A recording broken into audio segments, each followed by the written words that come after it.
안녕하세요. 오후 예배 찬양하는 이 자리에 잘 오셨습니다. 제가 기도하고 오후 예배 시작하겠습니다. 하나님 감사합니다. 저희 이렇게 맛있게 식사를 하고 기도를 하고 이 자리에 모였습니다. 아버지, 저희가 하는 이 찬양이 정말 하나님께 올려드리는 아버지 그런 찬양이 되길 원합니다. 아버지, 지금 이 시간 저희 마음이 조금 들떠 있거나 아니면 무슨 생각에 잠겨 있거나 문제가 있거나 그런 상황이라면 아버지 그 마음들을 다 내려놓고 오직 예수님께만 집중하는 시간이 될 수 있도록 주님께서 지켜주시고, 아버지 이 자리에 지금 이 순간에 우리와 함께하여 주시옵소서.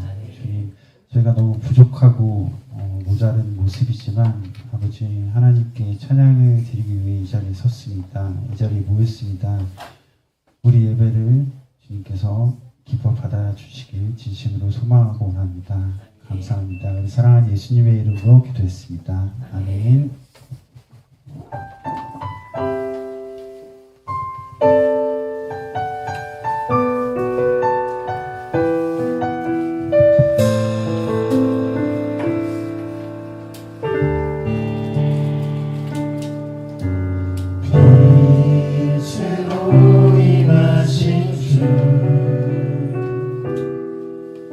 나의 어둠을 비추시네. 내 안에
찬양을 먼저 한 이유가 있습니다. 여러분이 싫어하시는 거 시킬 거예요. 옆에 계신 분과 손을 붙잡고 눈을 바라보시고 한 해를 생각하시면서 이 사람한테 뭐가 고맙다, 아니면 한 해 동안 잘 컸습니다, 정녕 할 말이 없었으면 잠깐만 인사 나누는 시간을 좀 가졌으면 좋겠어요.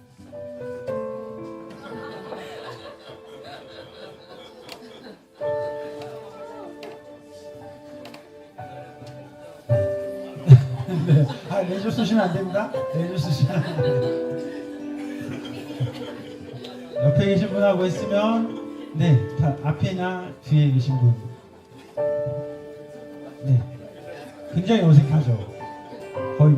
거의 앞에만 보시는 분도 계시는데 그러시면 안 되고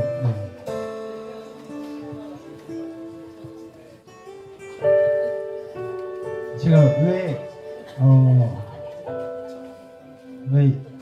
저도 이런 거 되게 싫어하거든요. 저도 이런 거 되게 싫어하는데 이렇게 안 하면 안 바뀌는 것 같아요. 절대로 안 바뀌는 것 같아요. 사람은 물론 저도 포함이지만 이렇게 한번 시도해보고 얼굴 보고 한번 웃어주고 하는 게 참 큰 의미가 있는 것 같습니다.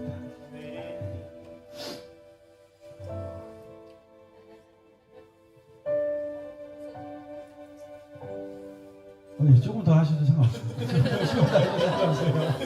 조금 더 하셔도 상관없어요.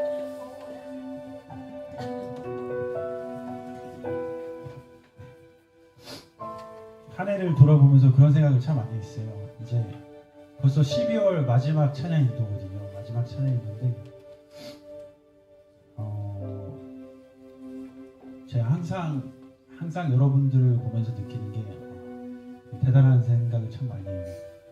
일도 다 하고 봉사도 다 하고 심지어 찬양으로 섬겨주시고 그거 하려고 또 남아서 이제 다 집에 가시면 막 6시, 7시까지 연습 다 하고 매주 인도자가 바뀌면 인도자가 원하는 콘티로 가야 돼요. 심지어 금요철학도 있어요. 오후 예배도 있고 그러면은 저희 멤버들 다 죽어 나갑니다. 그런데도 잘 버텨주고 너무 고마워요. 그리고 여러분들은 삶의 자리에서도 저는 약간 좀 패배자거든요. 왜냐면 수예배란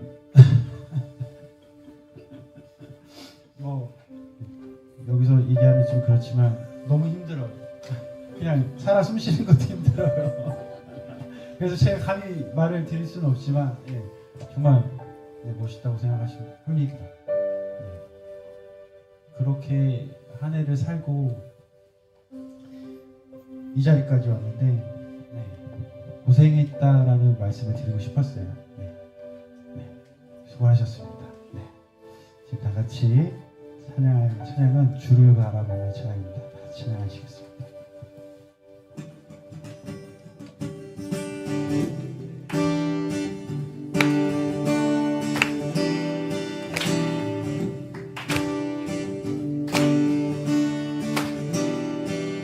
나의 시선이 나의 마음을 향할 때 작고 초라한 모습과 두려움뿐이네. 나의 시선을 당신께 올릴 때 비로소 내 맘 변하네. 비로소 내 맘 변하네. 주를 바라보며 나를 구합니다. 나의 모든 것 다 품으신 주님의 사랑, 나의 생각보다 더 크신 주님의 계획, 그 앞에 내 삶 드립니다. 주님께 내 삶 드립니다.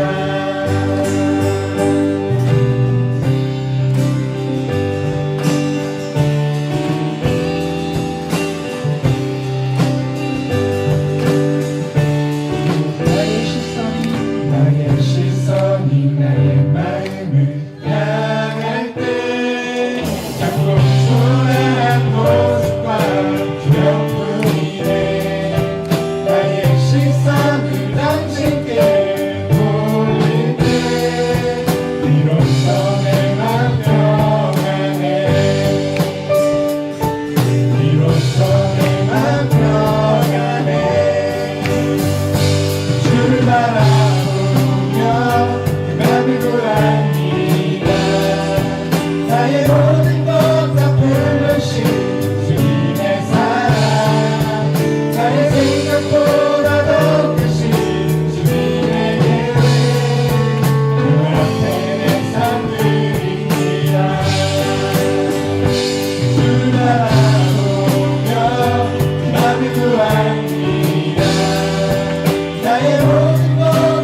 여담이지만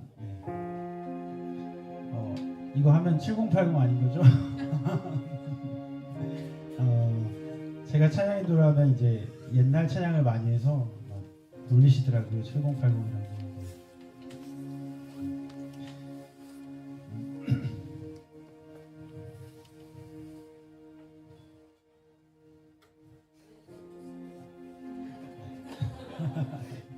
여러분도 7089 아닌 거예요? 여기 장년분들도요? 네. 지금 할 찬양은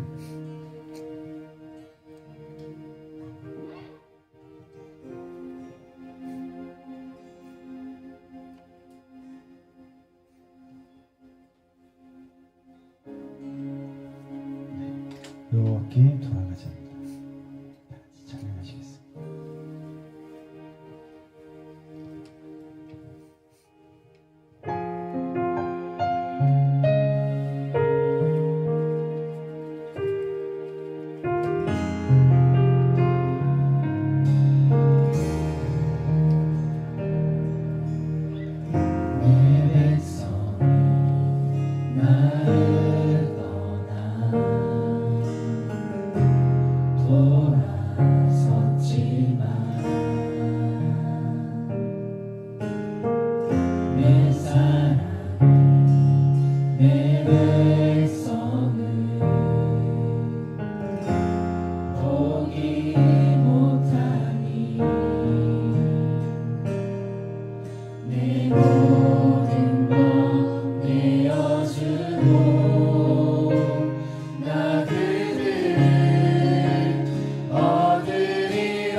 넘어져도 다시 돌아가면 되는 그 사실 절대 잊지 않는 우리가 되길 소원합니다.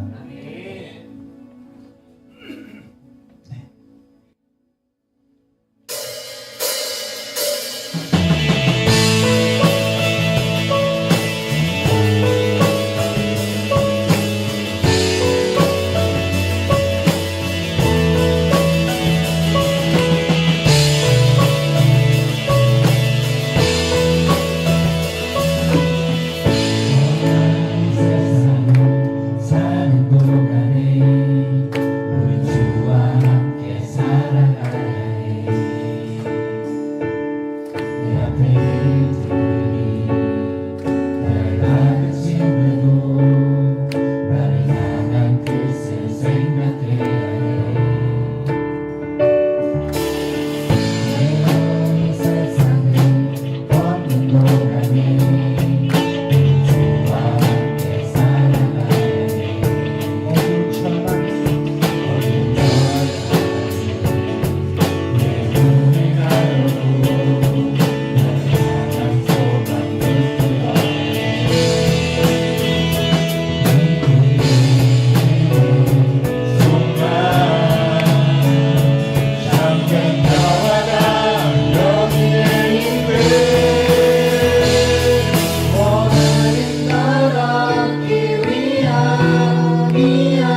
당연한 얘기지만 이게 삶을 살아가고 이제 회사에 출근하고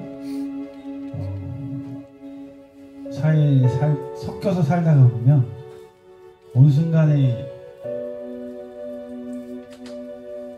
잃어버리는 것 같아요. 내가 믿고 있는 사람이고 내가 예수님을 믿는 사람인 거를 잊고 살다가 또 다른 가치를 쫓는 건 아니죠.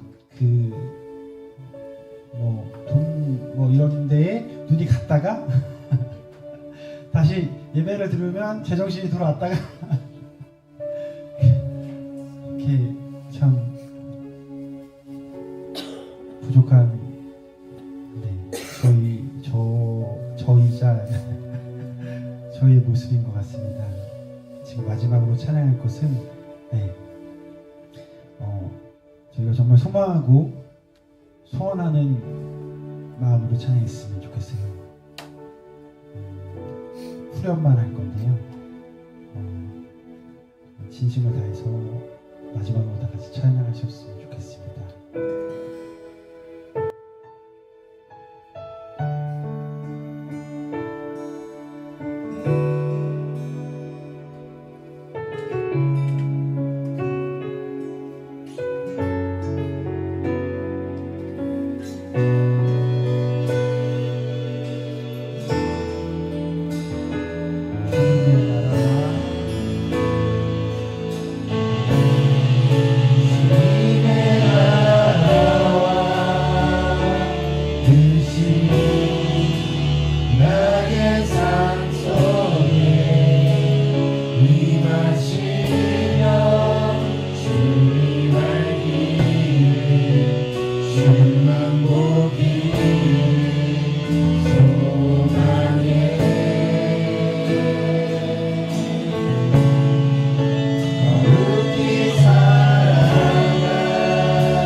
거룩히 살아갈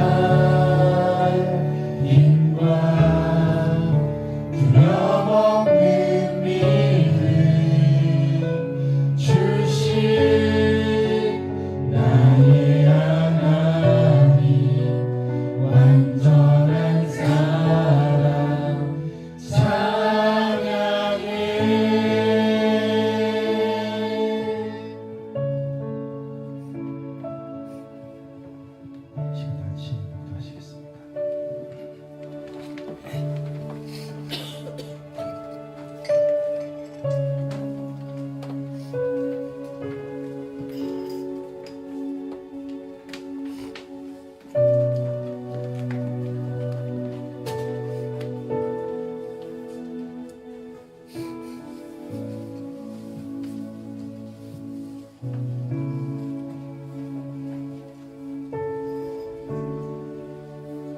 주의 권능의 날에 주의 백성이 거룩한 옷을 입고 즐거이 헌신하니 새벽 이슬 같은 주의 청년들이 주께 나오는도다.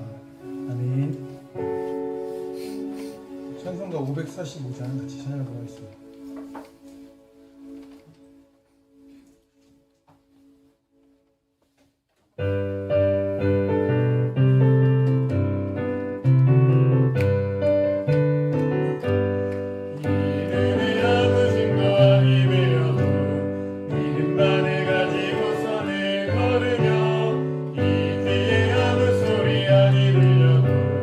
하나님의 약속 위에 서리라.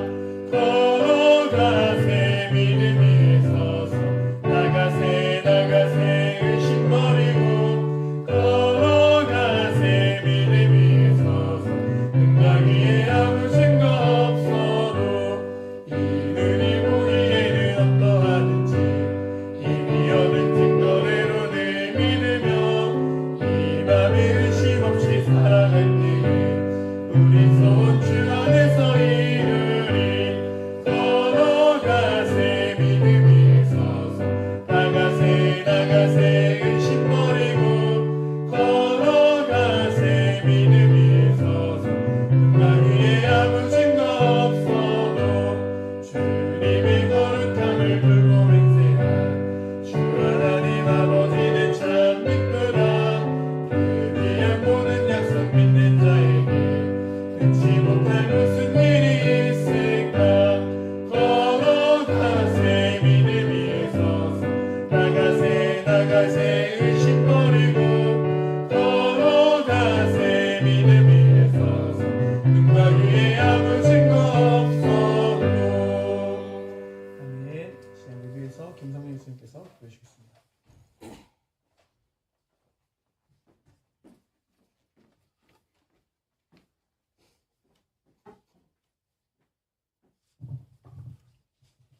거룩히 살아갈 힘과 두려움 없는 믿음을 허락하신 주님, 참으로 감사하는 주입니다. 세상은 어둡고 지금 많이 힘든 가운데 있습니다. 그런 어두운 세상에 빛으로 오신 예수님을 따라 저희 사랑하는 성도님들 마음에 정말 주님을 향한 아버지 뜨거운 사랑으로 이 어두운 세상을 밝히기를 원합니다. 하나님, 저희 사랑하는 성도님들 한 사람 한 사람 영광을 강건하게 지켜주시고 아버지 하나님께서 함께 하심으로 아버지 올 한 해도 주님 안에서 아버지 아름다운 아버지 승리를 거둘 수 있도록 주님 도와주시옵소서. 끝까지 아버지 저희들 포기하지 않고 주님을 앞서 세우고 저희들 뒤에 따라가며 항상 기도하는 저희들 성직의 삶을 살아갈 수 있는 저희 모두가 될 수 있도록 주님 도와주시옵소서. 그래서 정말 주님께서 인도하시는 대로 아버지 하나님 저희들 주님 말씀을 전하게 하시고 또한 이 자리가 주님이 기뻐하시는 사람들로 하나님 가득 찰 수 있도록 주님께서 인도해 주시기를 간절히 기도합니다. 하나님 사랑하는 이 목사님 늘 영광으로 강건하게 지켜주셔서 저희들 이끌어 가실 때 부족함이 없게 하시고 이 시간도 말씀을 전하실 때 주님과 같이 권위가 있게 하시고 그 말씀으로 인하여 선포되는 말씀을 인하여서 저희들 한 주간도 승리하는 삶을 살아갈 수 있도록 도와주시옵소서. 이 시간 아버지 몸이 힘들어서 나오지 못한 지체들이 있습니다. 하나님께서 함께 하심으로 그들의 마음과 그들의 몸이 주님 안에서 평화를 누릴 수 있도록 도와주시고 마지막까지 주님 붙잡음으로 말미암아 주님 안에서 영광을 이렇게 강건할 수 있는 그런 지체들이 될 수 있도록 주님께서 붙잡아 주시옵소서. 예수님의 이름으로 기도드렸습니다. 아멘.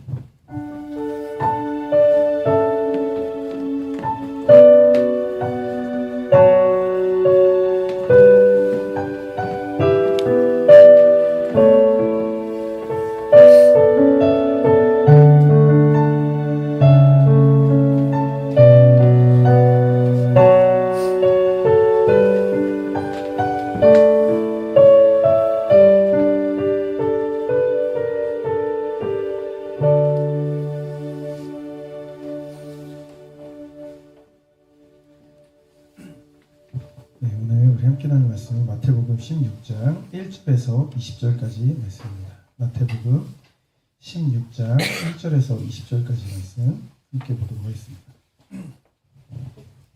저 한 절, 여러분 한 절 교독하겠습니다.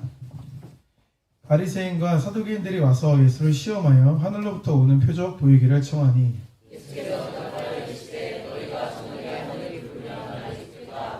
아침에 하늘에 붉고 흐리면 오늘은 날이 굳겠다 하나니 너희가 날씨는 분별할 줄 알면서 시대의 표적은 분별할 수 없느냐.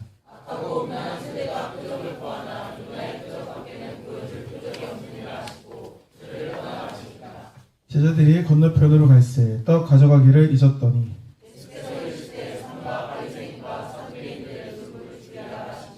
제자들이 서로 논의하여 이르되 우리가 떡을 가져오지 아니하였도다 하거늘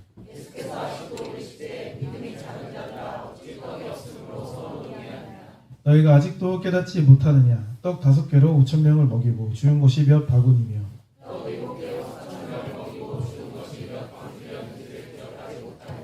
어찌 내 말한 것이 떡에 관함이 아닌 줄 깨닫지 못하느냐. 오직 바리새인과 사두개인들의 누룩을 주의하라 하시니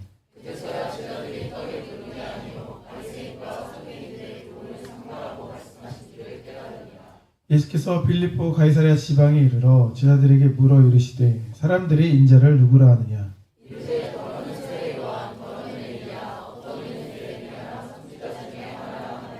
이르시되 너희는 나를 누구라 하느냐.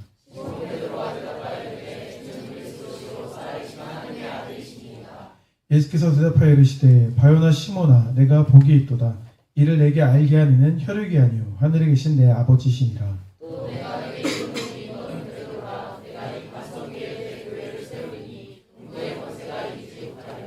내가 천국 열쇠를 내게 주리니 내가 땅에서 무엇이든지 매면 하늘에서도 매일 것이요 내가 땅에서 무엇이든지 풀면 하늘에서도 풀리리라 하시고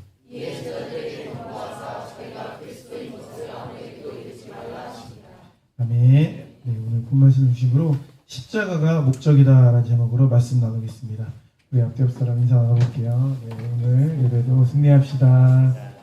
네, 오늘 진짜 잠자기 좋은 날씨예요. 그죠? 저도 설교하다 좋을 것 같은데 그런 날씨인데 오늘 뒤에 과연 몇 명이나 서서 예배를 드릴지 기대가 되는 예배인데 한번 우리 또 말씀을 잘 나눠봤으면 좋겠습니다. 오늘 우리가 함께 나눌 말씀은 마태복음 16장입니다. 학창 시절 생각하면 수업을 들을 때 선생님들이 다 그랬던 것 같아요. 자, 이번 수업 시간, 오늘 수업 시간 내용이 진짜 중요한 내용이다. 이렇게 서두를 시작하는 분들이 있었던 것 같아요. 그렇게 따지면 매 시간마다 중요하지 않은 내용이 있어요, 없어요? 없죠. 다 중요하죠. 물론 이제 성경 말씀도 다 중요한데 우리가 마태복음을 지금 쭉 살펴보고 있지 않습니까? 다 중요한 말씀인데 마태복음 16장 오늘 본문은 진짜 조금 더 특별한 본문이긴 해요. 다 특별하지만 그래서 오늘 말씀을 좀 잘 보면 좋죠. 왜 특별하냐면 이 마태복음 16장이 기준적인 역할을 한다 이렇게 말할 수가 있어요. 그러니까 마태복음을 둘로 나눈다라고 하면 16장을 기준으로 전반부, 후반부 이렇게 구분할 수가 있어요. 의미가 있으니까 그렇게 나누겠죠. 기준이 있으니까. 그 기준이 뭐냐면 16장 이전에는 수많은 기적들이 나와요. 우리가 지금까지 봤던 오병이요, 칠병이요 이런 기적들, 귀신을 내쫓고 병자를 치료하신 예수님에 대한 많은 기적들이 이제 16장 이전에 나오거든요. 근데 16장 이후에는 그러한 기적이 안 나와요. 왜 안 나올까요? 예수님이 이제 힘이 달려서 이제 많이 했다 아니가 많이 이제 고쳐졌으니까 이제 힘이 딸려서 안 고쳐주시는 건가? 그렇게 이제 말할 수가 없겠죠. 아마도 예수님이 그러한 변화를 보이신 건 당연히 목적이 예수님께서 있으셨겠지만 예수님의 마음을 한번 이해해 보는 거죠. 예수님이 이 땅에 오셔서 이제 본격적으로 이제 사역을 시작하셨다고 했잖아요. 그 산상수 말씀을 통하여서 천국 복음에 대한 선포를 하시면서 한 30년 이 땅에 살아보니까 하늘에서도 보면서 느꼈지만 정말 사람들이 정말 중요한 본질을 바라보지 못하고 이 땅의 것만을 위해서 살아가는구나라는 걸 느끼시고 천국 복음에 대해 전파하셨죠. 너희들이 바라보는 게 그게 다가 아니라 너네가 지향해 나가는 다른 거야. 하나님 나라를 되는 꿈꾸며 살아가야 돼. 이런 거 이제 산상수 말씀을 통해서 말씀을 제시하지 않았습니까? 그러고 나서도 그들 오병이어나 이런 걸로 먹이시기도 하고 병자를 고치시기도 하고 사실상 안타까운 마음이 있으니까 그들이 필요를 채우신 거예요. 채워주셨는데 그 채워주신 건 좋은데 그 채워심이 반복되다 보니까 그 사람들이 그 채워심으로만 만족하는 거예요. 그것으로만 주님을 찾는 거죠. 그 목적을 이루기 위해서만. 그러니까 예수님께서는 이제 표적으로는 안 되겠다라는 것을 뭔가 어느 순간 결심하시지 않았나라는 생각이 드는 거죠. 그것이 그들을 바꿀 수 없기 때문에 그렇습니다. 그러니까 세상 사람들의 관심은 예수님을 사랑하니까, 우리를 사랑하니까 당장의 필요를 당연히 돕고 싶으니까 도와준 건데, 그 도움에만 그치고 정작 예수님을 바라보지 못하는 사람들의 모습이 있었다라는 거예요. 떡에만 관심이 있고 병 고침에서만 관심이 있었다라는 것입니다. 그래서 예수께서는 이들이 이제는 표적의 자리에서만 머무르는 것이 아니라 진짜 누구를 바라보기를 원하신 거예요? 예수님을 바라보기를 원하셨다라는 것입니다. 그래서 우리가 이 내용, 16장 내용을 통해 알 수 있는 거 뭐냐면, 표적이 중요한 게 아니라 말씀이 중요하다라는 사실을 알 수 있어요. 오전 예배에 설교하고도 일맥상통한다고 볼 수 있죠. 표적이 아니라 말씀이 중요하다는 거죠. 그러니까 이 16장 안에서도 내용을 구분할 수 있는데, 그 구분의 내용이 이제 1절에서 12절까지 내용이 전반부예요. 이 첫 번째 표적에 관한 내용이거든요. 16장, 마태복음 16장 1절 말씀 보면, 바리새인과 사두개인들이 와서 예수를 시험하여 하늘로부터 오는 표적 보이기를 청하니, 이렇게 말합니다. 이들이 정말 갈급한 마음 때문에, 정말 간절한 마음 때문에 예수님에게 표적 보여달라고 요청한 걸까요? 아니었죠. 뭐라고 말해요? 그 목적이 뭐라고 말해요? 예수를 시험하여. 아주 사상이 불순하죠. 불순한 거예요. 못된 거죠. 그런 마음으로 이제 예수님께 접근을 한 거예요. 한번 해봐. 너가 능력을 많이 일으킨다며? 그럼 이것도 한번 해봐. 이렇게 이제 접근한 거죠. 기적과 이적을 통해서, 표적을 통해서 너희 그런 신적 존재를 증명해봐라. 이렇게 도전한 거예요. 근데 사실 이러한 그 사두개인들, 바리새인들의 도전 같은 도전은 예수님은 애진작에 받았어요. 언제 받으셨죠? 기적을 통해 너희 능력을 증명해봐. 누가 먼저 도전했죠? 예수님이 40일 금식하시고 나서 누가 찾아와요? 마귀가 찾아오죠. 사탄이 찾아오죠. 찾아와서 세 가지 시험을 하지 않습니까? 첫 번째 시험이 뭐였습니까? 마태복음 4장 3절 보니까, 시험하는 자가 예수께 나와 마귀죠. 이르되 내가 만약 하나님의 아들이거든 명하여 이 돌들로 떡덩이가 되게 하라. 이렇게 말하고 있습니다. 상황 자체가 이제 40일 금식하고 이제 막 끝난 상황인 거예요. 우리 뭐 상상할 수 없죠. 우리 그 감정은 담임 목사님만 아마 느낄 수 있을 것 같은데, 배가 당연히 고파요, 안 고파요? 고프겠죠. 가장 연약한 상태인 거예요. 그 부분에 있어서, 먹는 거에 있어서. 근데 그때 와서 돌을 바꿔서 떡으로 만들어서 먹어라. 이렇게 이제 말을 하고 있는 거예요. 근데 예수님은 그 유혹에 넘어갔어요? 안 넘어갔어요? 안 넘어갔죠. 두 번째 시험은 뭐였습니까? 마태복음 4장 5절 6절 말씀 보니까, 이에 마귀가 예수를 거룩한 성으로 데려다가 성전 꼭대기에 세우고 이르되 내가 만약 하나님의 아들이어든 뛰어내리라. 기록되었을 때 그가 너를 위하여 그 사자들을 명하리니 그들이 손으로 너를 받들어 발이 돌에 부딪히지 않게 하리로다 하였느니라. 이렇게 말하고 있습니다. 성전 꼭대기에서 어떻게 하라고요? 뛰어내려라. 그럼 뭐 천사들이 너를 받을 거 아니냐? 이렇게 이제 말을 하고 있는 거예요. 첫 번째 시험, 돌을 떡으로 만드는 것도 눈에 보이는 거죠. 성전 꼭대기에서 뛰어내릴 때 막 천사들이 와서 이제 받드는 거, 이것도 눈에 보이는 거예요. 자꾸 너희 능력을 눈으로 보여라. 증명해라. 이렇게 말하고 있는 거예요. 마지막 시험도 마찬가지입니다. 마지막 시험 뭐예요? 마귀가 자기에게 경배하라고 시험을 하죠. 마태복음 4장 8절 9절이에요. 마귀가 또 그를 데리고 지극히 높은 산으로 가서 천하 만국과 그 영광을 보여 이르되 만일 내게 엎드려 경배하면 이 모든 것을 내게 주리라. 이게 그냥 엎드려 경배하면 주리라. 네가 뭔데? 이런 차원이 아니라, 사실 마귀의 이 제안은 하나님과의 반대편에 서는 것을 어떻게 보면 요청하는 제안인 거예요. 어떻게 말하면 십자가를 피할 수 있게 해주겠다는 제안과 같아요. 굳이 네가 죽지 않아도, 굳이 네가 골고다기를 걸어가지 않아도 이 세상의 권세를 너에게 줄게. 이런 식으로 유혹을 하고 있었다는 것입니다. 이것 또한 눈에 보이는 유혹인 거였죠. 하지만 이 역시도 예수님은 넘어가지 않았습니다. 중요한 것은 이 가시적인 보이는 유혹이거든요.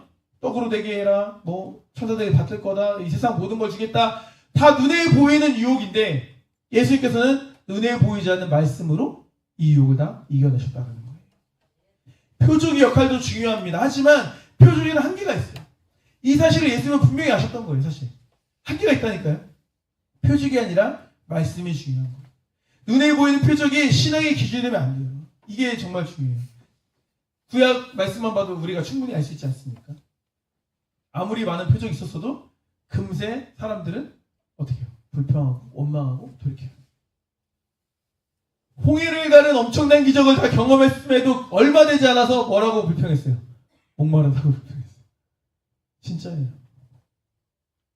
진짜라니까요. 한번 상상해 보실래요? 뭐 그런 일 없을 거예요 아마도. 근데 뭐 누가 예를 들어 진짜 뭐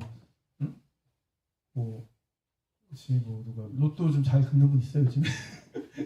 누가 우리 교회 성도님 로또가 돼가지고 기분 좋아서 우리 성도님들 이번 주일날 오늘 성도님들한테 100만 원씩 다 돌리겠다. 그런 애 없을 거예요 여러분. 없어요. 돌리겠다 해서 받았어요. 좋아요 안 좋아요? 안 좋아요? 좋잖아요. 안 좋은 사람 받지 마세요 나중에. 좋지. 그런데도 다 만족하고 돌아갈까요? 저 사람은 맨날 빠지다가 이번에 한 주 온 건데 좀 뭐 아닌 것 같은데 저 사람은 한 10만 원만 줘야 되는 거 아닌가? 이런 생각이 들 수 있죠. 혹은 우리 가족들 원래 다 우리 교회 다 다니는데 다 아파가지고 나만 오늘 왔는데 애들 다 빠졌는데 애들 거 평소에 나오는 사람들 주면 안 돼요 이렇게 안 준다고 하면 섭섭하고 막 그럴 것 같아요 안 그럴 것 같아요? 이왕 100만 원 주는 거면 김정일 목사님 오시는 날 주일날 줬으면 좋겠다 이럴 거 아니에요 그죠? 이왕이면 왜 하필이면 쉬는 주일에 뭐 이렇게 그죠? 이럴 수 있다는 거예요. 왜 하필이면 다행히 출근할 때 주고 막 이렇게. 그러니까 만족이 안 되는 거죠. 눈에 보이는 것으로 우리를 유혹하는 것은 마귀가 일반적으로 사용하는 방법이에요. 세상적인 방법인 거죠. 왜냐하면 우리는 눈에 보이는 것을 어떻게 하냐면 맹신해요. 기본적으로. 우리가 어떻게 말해요? 누가 뭐라고 얘기하면 뭐라고 말해요? 내가 보기 전에는 믿을 수 없어. 내가 확인하기 전에는 믿을 수 없어. 진짜야? 한번 봐봐. 이렇게 말하죠. 봐봐. 내가 보면 확실하다라는 뭐가 있어요? 전제가 있는 거죠. 사실 웬만한 거는 일반적으로 정상적인 거 그게 맞아요 또. 확인하면 맞죠. 그런데 세상은 확인하면 맞는 세상이 아니에요. 아니에요. 그걸 몰라요.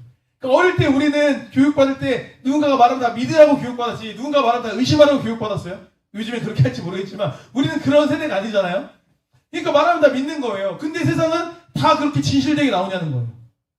그렇지가 않다라는 거예요. 한번 잘 생각해 보세요. 옛날에도 신분증 위조가 있었어요. 저희 때도 뭐 주민등록증 이렇게 살살 칼로 긁어가지고 막 이렇게 글씨 써가지고 위조하는 게 있었는데 요즘에는 그런 위조 수준이 아니라 업체 같은 데서 아예 해준대요. 이렇게 뭐 인스타나 모르는데 하면 아예 위조된 신분증이 나온다고 하더라고요. 우리처럼 막 이렇게 핸드메이드 위조가 아니라 요즘에 완벽하게 위조된 게 온대. 몇만 원 하면 이렇게 온다는 거예요. 그럼 그걸 가지고 뭐 하겠어요? 학생들이 어디 가겠어요? 그렇죠. 술 마시러 가고 하겠죠. 뭐 포차 같은 데 가겠죠. 뭐 호프집 같은 데 가겠죠. 가서 하면은 거기 알바생이나 주인이 그거 보여주면은 속아요 안 속아요? 딱 봐도 이제 어려 보이는데 약간 속이는 것 같아 보이는 경우도 있지만 사실 외모만 보면은 가늠하기 어려운 친구도 있죠. 지훈이 어디 있는데 지금?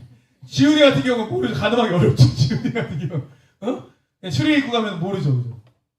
그럼 이제 해주는 거예요. 근데 그렇게 나중에 근데 발각돼가지고 되면 그 업장 어떻게 돼요? 영업정지랑 뭐 벌금 이런 거. 그런 집들이 또 슬픈 일이지만 생겨야 또 손님쌤도 먹고 살고 하는 거죠. 그죠? 그런 일들이 생기는 거 아닙니까? 그런 거예요. 그런 거. 그냥 보세요. 분명히 봤어요. 확인한 거잖아. 분명히 봤잖아요. 그럼 틀림이 없어야지. 근데 왜 속아요? 왜 벌금 내요? 바보여서 그래요? 물론 이제 막 돈 벌고 싶어서 그냥 아는데 그냥 받은 것도 있을 수 있지. 하지만 진짜 속는 경우가 많이 있잖아요. 왜 속냐는 거예요. 봤는데. 이 전제가 있는 거예요. 누군가가 나를 속이려고 마음을 먹으면 속는다니까요. 근데 일반적으로 우리가 그렇게 누구를 안 속이지 마. 악마도 아니고 악마 새끼들도 아니고 그렇게 안 할 뿐이지 누군가 작정해서 나를 속이려고 하고 작정해서 거짓말을 하면은 우린 속는다니까요. 난 안 속아. 그렇게 자신할 수? 없어요. 옛날에 뭐 전사님도 대포통장 당하고 그랬잖아요. 그죠? 속는 거예요. 속는 거. 뭐 그냥 솔깃하는 거예요. 그냥 좋아가지고. 속아요. 보세요. 마술을 생각해보세요. 마술. 마술이 기본적으로 속임수라는 건 알죠? 진짜로 막 거기 사람 들어가가지고 막 뭐 칼 같은 걸로 막 유리 막 이런 거 막 툭툭 넣고 막 사람 잘리는 것처럼 하잖아요. 막 미국 서커스 같은 거 보면 막 도막살인 같이 하는 것처럼 하잖아요. 막 상자를 막 자르고 죽어요. 근데 실수로 막 사람 막 죽어요? 안 죽죠. 그게 뭐라는 걸 우린 다 알고 있어요. 속임수라는 걸 알고 있죠. 그러니까 모르지. 그 어떤 식으로 구현하는지 우리가 모를 뿐이지 속임수라는 걸 알고 있잖아요. 하다못해 우리 광재쌤이 마술할 때 마술사 어딨어? 광재쌤. 광재쌤이 마술할 때 사실 굉장히 엄청난 뛰어난 실력자는 아니잖아요, 황제쌤이. 근데 그런데도 우리 신기해요, 안 신기해요? 너무 신기하잖아. 이번에 해달라고 했는데 싫대 이제. 연습해 선생님들. 아무튼 그렇다잖아요, 막 퍼포먼스 하면서 하면 그렇다잖아요. 속는다는 거, 속는다. 그러니까 내가 보면 안 속는다라는 생각을 우리가 일단 버려야 돼. 겸손해야 되는 거예요. 내가 봐도, 내가 확인해도 속을 수 있다라는 거예요. 그러니까 표적이라는 게 그래요, 표적이라는 게. 우리 부모님이 우리를 잘해주지만 사기꾼도 우리에게 잘해줘요.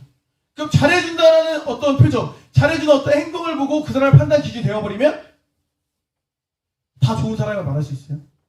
납치범들 따라갈 때 사탕 사준다고 하면 따라가지만 옛날에 그랬잖아요. 잘해줘도 그 사람들이 악의적인 사람이 있을 수 있는 거예요. 목회자들이 성도님들한테 잘해주겠죠. 하지만 아무리 우리 목회자들이 잘해줘도 2단에서 잘해주는 것만큼 잘해주지 못해요.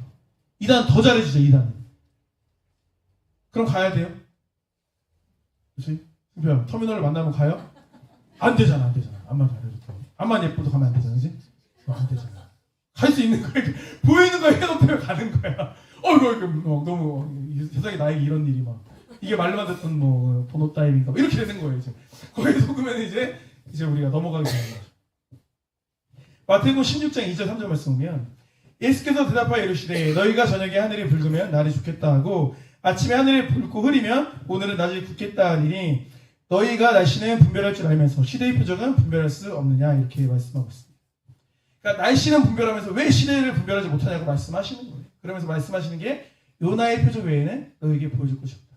요나의 표적이 상징하는 건 뭐예요? 십자가죠. 십자가 외에는 너에게 표적이 없다. 이렇게 말씀을 하고 계시는 거예요. 그러니까 본질은 말씀이다. 이걸 우리가 꼭 기억해야 돼요. 그래서 하나님과 말씀으로 교제하는 법을 배우는 우리가 되어야 됩니다. 하나님 목사님 오전에 설교하셨던 것처럼 우리가 말씀을 접할 수 있는 기회를 계속 교회에서 늘리고 있는 거예요. 근데 이게 저는 굉장히 바람직하다고 생각해요. 이 시대 자체가 그래요. 그러니까 누군가가 목회자들이 설교도 잘하고 하면 너무 좋겠지만 그것보다도 사실은 여러분들이 말씀을 대면하고 그 안에서 말씀을 발견하고 그것이 나의 삶을 바꿔나갈 때 그래야 진짜 성장이 되거든요. 그래야 더 잘 받아들여진단 말이에요. 그렇게 우리가 말씀의 생활을 할 수 있어야 되는 거예요. 표적 중심의 신앙은요, 시련 앞에서 다 무너지게 되어 있어요. 왜냐면 목적이 뭐기 때문에, 표적이기 때문에. 그러니까 내가 빵 얻어먹으려고 온 건데 빵을 안 주는 순간 올 이유가 있어요, 없어요? 없죠. 없는 거예요. 보세요.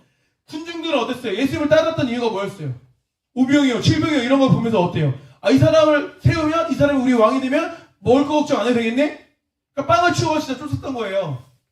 근데 정작 예수님이 이렇게 곤란한 상황이 되니까 어떻게 돼요? 십자가에 못 박혀야 되는 상황이 되니까 어떻게 해요? 다 도망가 버리죠. 목적이 빵인데 빵을 줄 수 없는 상황이 되니까 다 도망가는 거예요. 예수님을 얼마나 찬양했습니까? 호산나 다윗의 자손이 얼마나 찬양했습니까? 근데 그 찬양하는 소리가 십자가에 못 박으라 소리로 일주일 만에 바뀌어요. 몇 년 지나서 바뀐 게 아닙니다. 일주일, 종려주일에서 그 십자가가 며칠 안 되잖아요. 그렇게 같은 사람들이 바뀌는 모습을 볼 수 있는 거예요. 그러니까 표적은 상관이 없다는 거예요. 실제로 마찬가지예요. 우리가 엄청 누구한테 막 잘해주고 엄청 좋은 선물 줘도 예를 들어 그냥 감정 상하면 그 다음날도 그 사람하고 원수될 수 있는 게 누구예요? 인간이에요. 준 건 준 거고 나한테 기분 나쁘게 한 건 기분 나쁘게 한 거죠. 의미가 없는 거예요. 표적은. 표적으로는 바뀔 수가 없다라는 거예요. 하지만 말씀 중심의 신앙은 남아요. 견딜 수 있다라는 거예요. 북한에 교회가 있을까요? 없을까요? 있어요? 가보셨나요? 북한 예전에 배울 때는 김일성 어머니가 교회를 다녔나 그래가지고 홍보용으로 교회 한 2개 있다고 들었긴 했는데 옛날에 학생 때 배웠던 거. 교회가 없겠죠. 눈에 보이는 아마 유형교회는 거의 없겠죠. 있어도 아마 제가 말했던 그런 교회밖에 없을 것 같고.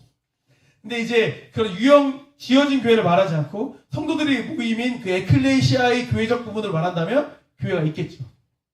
교회가 있을 거예요. 그럼 어떻게 그들은 교회가 유지되고 신앙을 지킬 수가 있을까? 말씀 때문인 거죠. 말씀 생활을 했기 때문에 말씀으로 인해 하나님과 깊은 교제를 했기 때문에 그 고난의 세월을 견딜 수가 있는 거예요. 보세요. 탈북자들에게 있어서 압록강과 두만강은 죽음의 강이에요. 왜 죽음의 강인가요? 거기서 강을 건너는 걸 잘 통과하면 사는 거고 거기서 헐리가 발각되거나 아니면 물살 때문에 떠내려가면 죽는 거고 이런 상황인 거죠. 그러니까 기본적으로 그 탈북한 사람들이 제일 먼저 가는 곳이 어딜까? 힘겹게 막 강을 건너가서 제일 먼저 찾아가는 곳이 어딜까요? 네? 어디요? 그래서 강 건너면 그냥 중국인 거죠. 그죠? 중국에서 어딜 찾아가죠? 어딜 찾아갈까? 대사관이요? 교회를 찾아가요. 교회를 찾아가요. 우리나라 똑같아요. 지금 남한도 사실은. 미국으로 이민 가면 제일 먼저 이민 간 사람들 어디 가요? 아세요? 교회 가요. 저도 이민 안 가봤지만 다 교회를 다니건 안 다니건 교회를 오요. 그러니까 몇 달은 다닌대 최소한. 왜? 그쪽 교회로 간다고 하면 막 처음부터 담임 목사님이 공항으로 데리러 나와가지고 다 수속을 다 해준다는 거야. 그 몇 달 이렇게 좀 다니는 척하다가 그냥 안 다닌다는 거예요. 이게 저 이민 가서. 왜냐면 그 관계망이 다 교회 중심으로 되어 있으니까.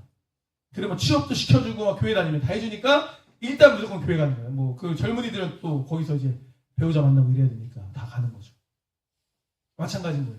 가면 교회를 찾아간대. 어떻게든 막 소문이 있고 하니까 교회를 찾아간다고 하더라고요. 가면은 실제로 이제 그 뭐 수속을 받고 뭐 이런 거 처리하는데 시간이 걸리는 시간인데 그 시간 동안 거기 있는 선교사님들이 이제 말씀을 전하는 거죠. 말씀 훈련하고 이렇게 하는 거죠. 그러고 나서 이제 물어본대요. 너가 남한으로 들어갈래? 대한민국 들어갈래? 아니면 북한으로 다시 돌아갈래? 이런 말 한대요. 그러면 10% 정도는 다시 북한으로 돌아간다고 한대요. 왜 그럴까요? 그치, 가족들도 있을 수 있죠.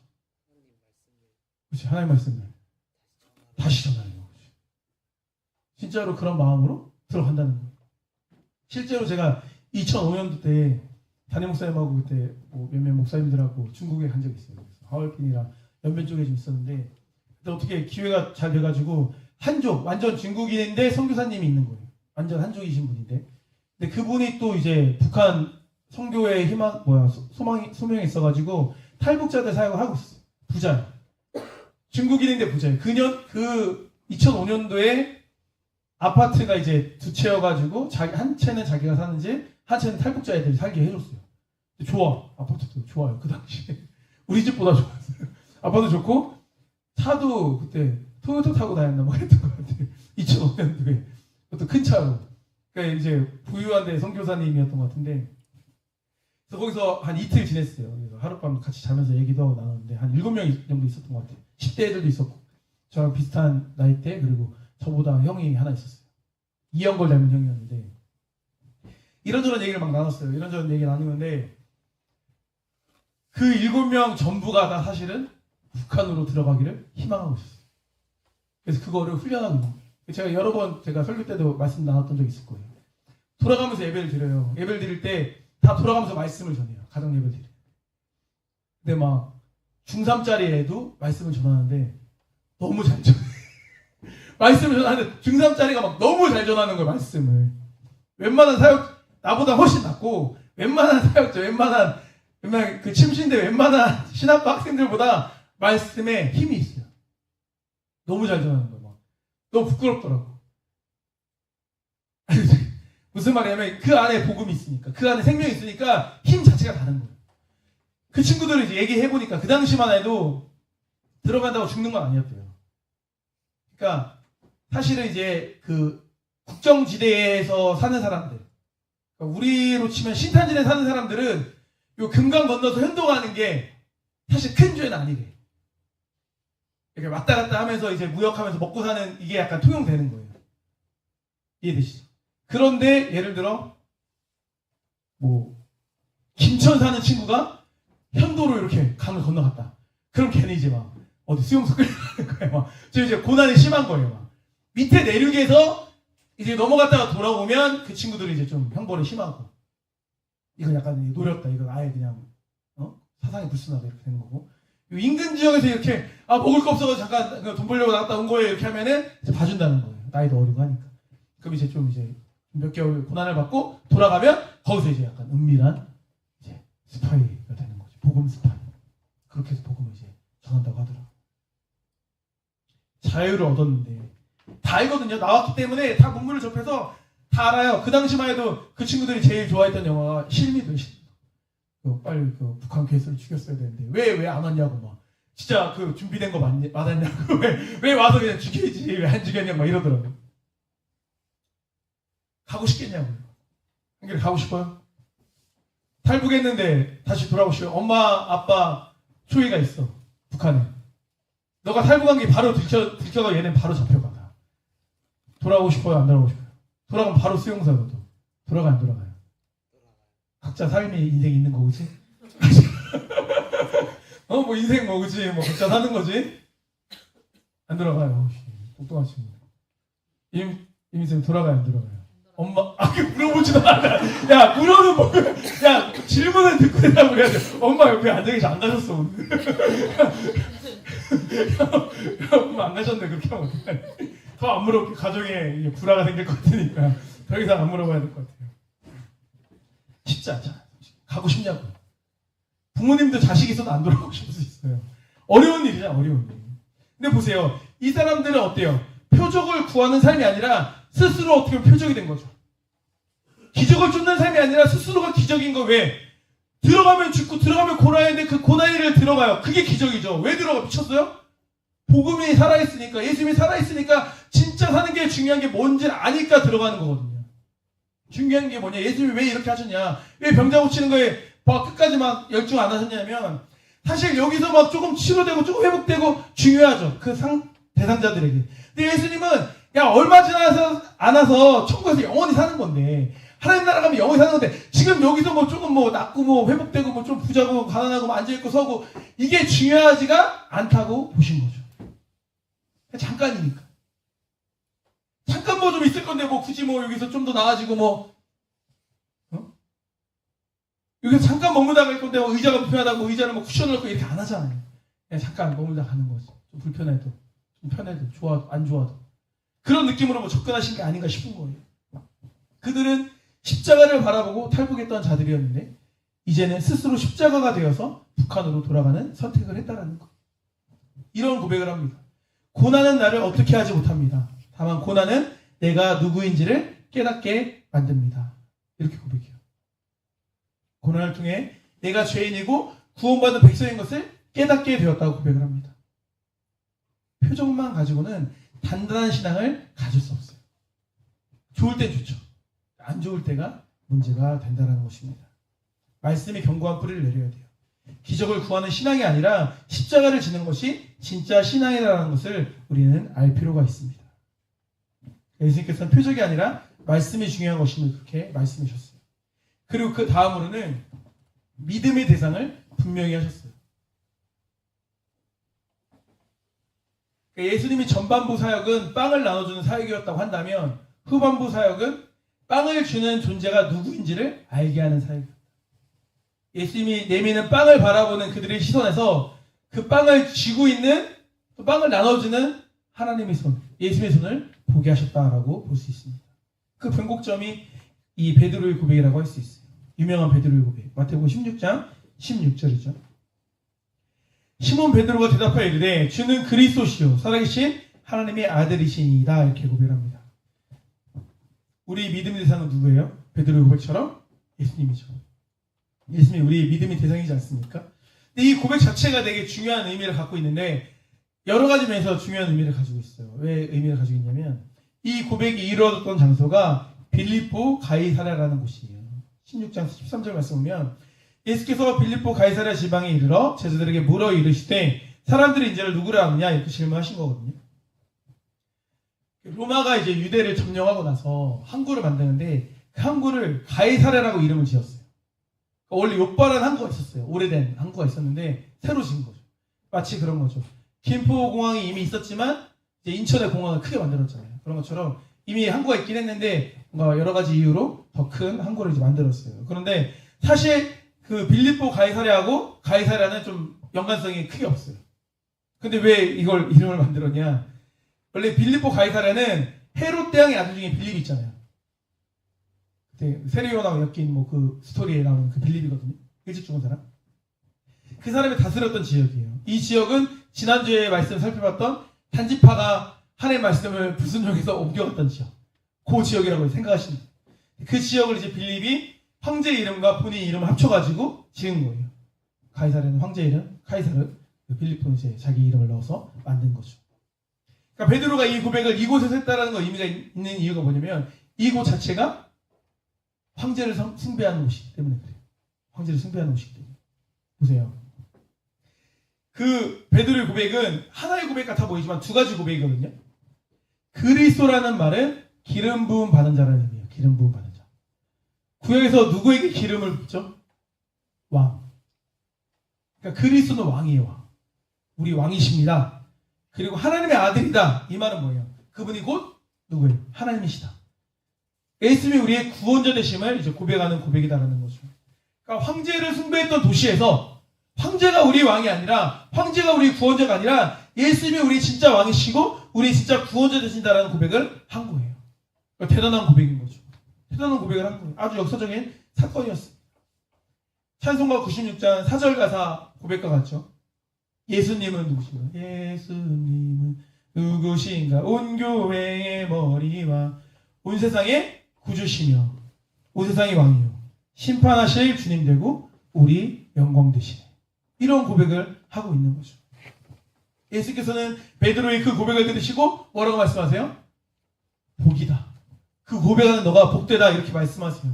마태복음 16장 17절 말씀 보니까 예수께서 대답하여 이르시되 바요나 시몬아 내가 복이 있도다. 이를 내게 알게 하는 이는 혈육이 아니요 하늘에 계신 내 아버지이시니라 이렇게 말하고 있습니다.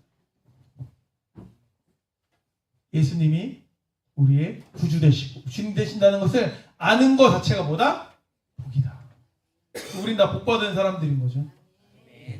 네, 당신은 복받은 분입니다. 우리 한번 인사해 봅시다. 당신은 복받은 분입니다.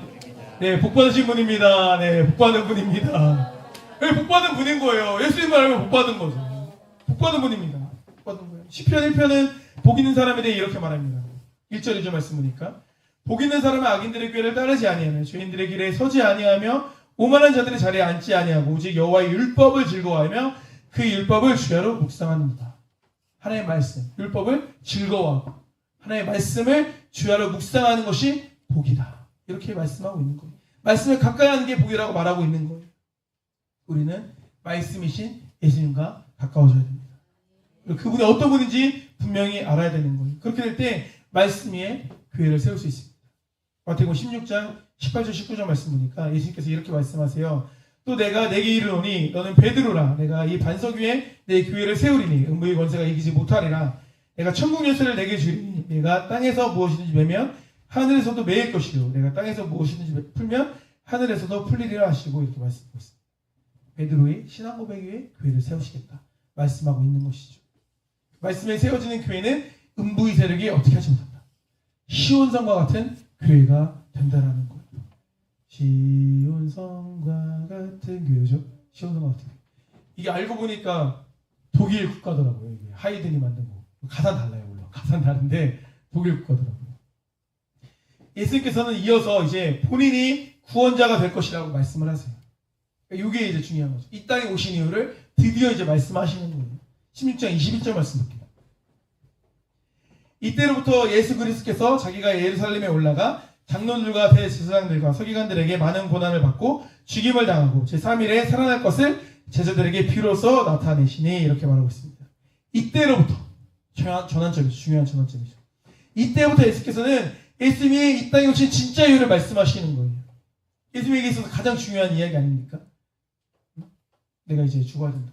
살아야 된다. 구원사역에 대해 말씀하시는 거예요. 그런데 베드로가 이 이야기를 듣고 어떻게 반응합니까? 안 된다고 하죠. 주님을 막아요. 막아섭니다. 그래서 예수께서 이렇게 말씀하세요. 16장 23절 24절 말씀 보니까 자기를 막아서는 베드로에게 말씀하시는 거예요. 예수께서 돌이키시며 베드로에게 이르시되 사탄아 내 뒤로 물러가라. 너는 나를 넘어지게 하는 자로다. 내가 하나님의 일을 생각하지 아니하고 도리어 사람의 일을 생각한다 하시고 이에 예수께서 제자들에게 이르시되 누구든지 나를 따라오려거든 자기를 부인하고 자기 십자가를 지고 나를 따를 것이니라 이렇게 말씀하고 있습니다. 베드로는 어때요? 자기 입장만 생각하는 거예요. 베드로는 고백은 너무 잘했거든요. 근데 뭐는 하고 싶지 않은 거예요? 십자가는 지고 싶지 않은 거예요. 사실 자기 십자가에 대한 해석은 뭐 다양하죠. 하지만 그 당시에 십자가라는 단어 자체 가지고 있는 건 우리 십자가 목걸이랑 달라요. 십자가라는 단어 자체는 뭐예요? 사형이에요. 사형. 사형도구 틀이니까. 자기 십자가를 지고 따른다 우리는 의미적으로 받아들이지만 그 당시 사람들에게는 의미적으로 그렇게 받아들이지 않아요. 죽는 거예요. 예수를 따른다는 것은 내가 죽고 예수로 사는 것을 말합니다. 실제로 사도 바울도 그렇게 고백하지 않습니까? 고린도전서 15장 31절을 보세요. 형제들아 내가 그리스도 예수 우리 주 안에서 가진 바 너에게 나의 자랑을 두고 단언하니 나는 뭐라고요? 날마다 죽는다. 요한복음 12장 24절에서 뭐라고 말씀하십니까? 내가 진실로 너에게 이르노니 하나의 글이 땅에 떨어 죽지 않으면 하나의 그대로 있고 죽으면 많은 열매를 맺는다.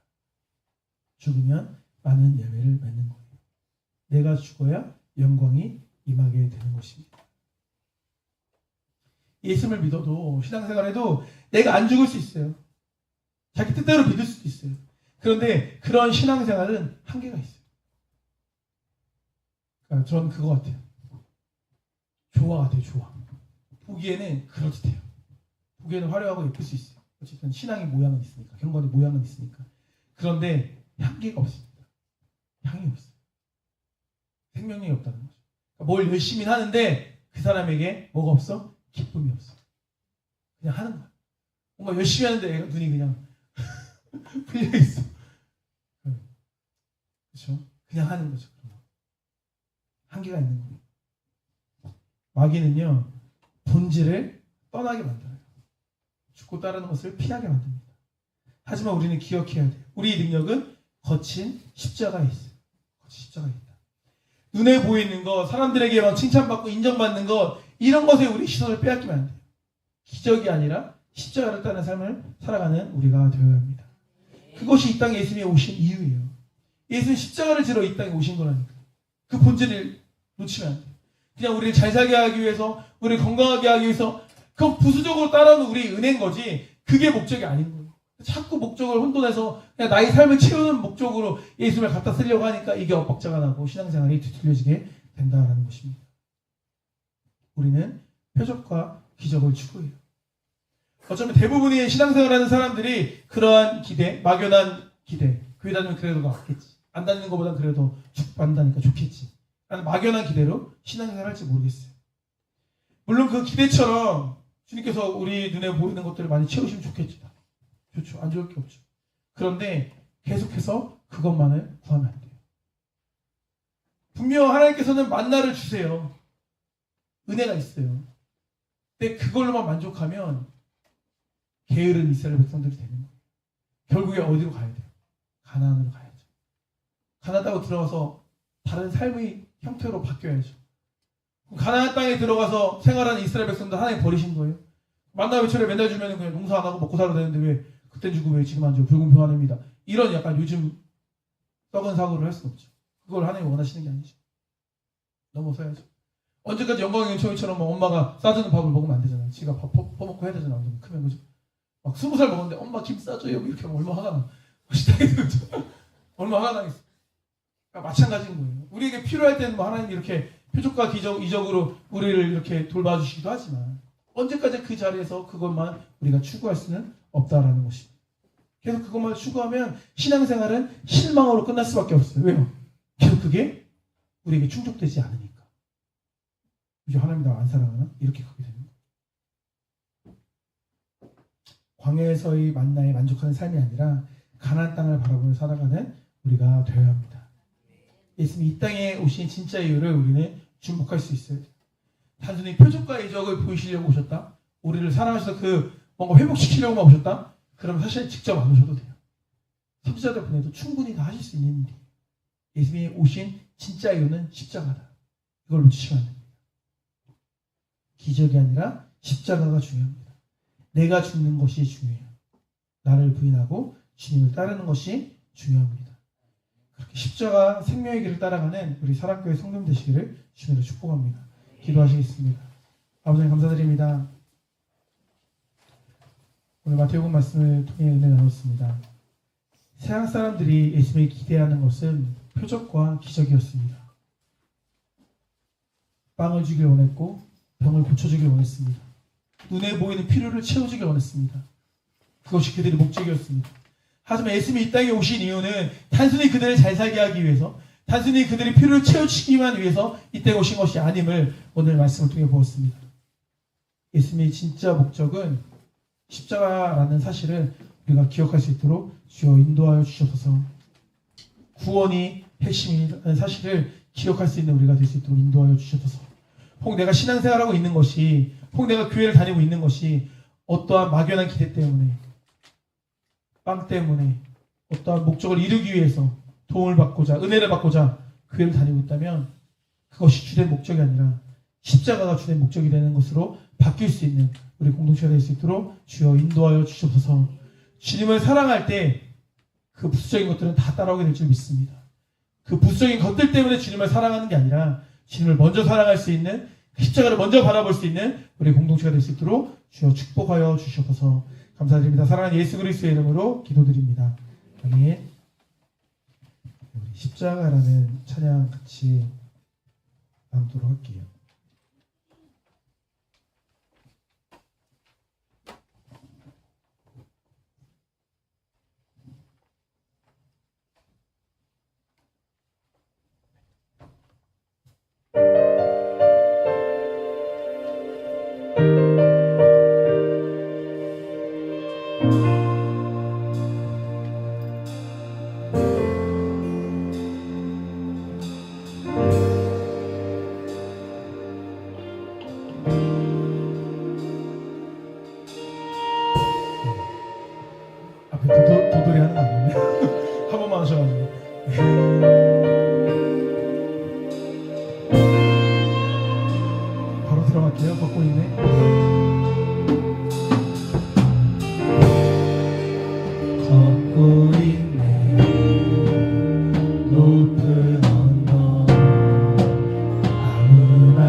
예수님 우리 탄생을 축하함과 동시에 예수님 십자가 또한 기억할 수 있는 우리 공동체가 되었으면 좋겠습니다.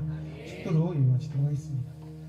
이제 우리 주 예수 그리스도의 은혜와 하나님의 사랑과 성령의 교통하심이 기적을 줍는 삶이 아닌 십자가를 따르는 삶을 살기를 결단하고 돌아가는 성도들이 머리 위에 함께 있을지어다. 아멘.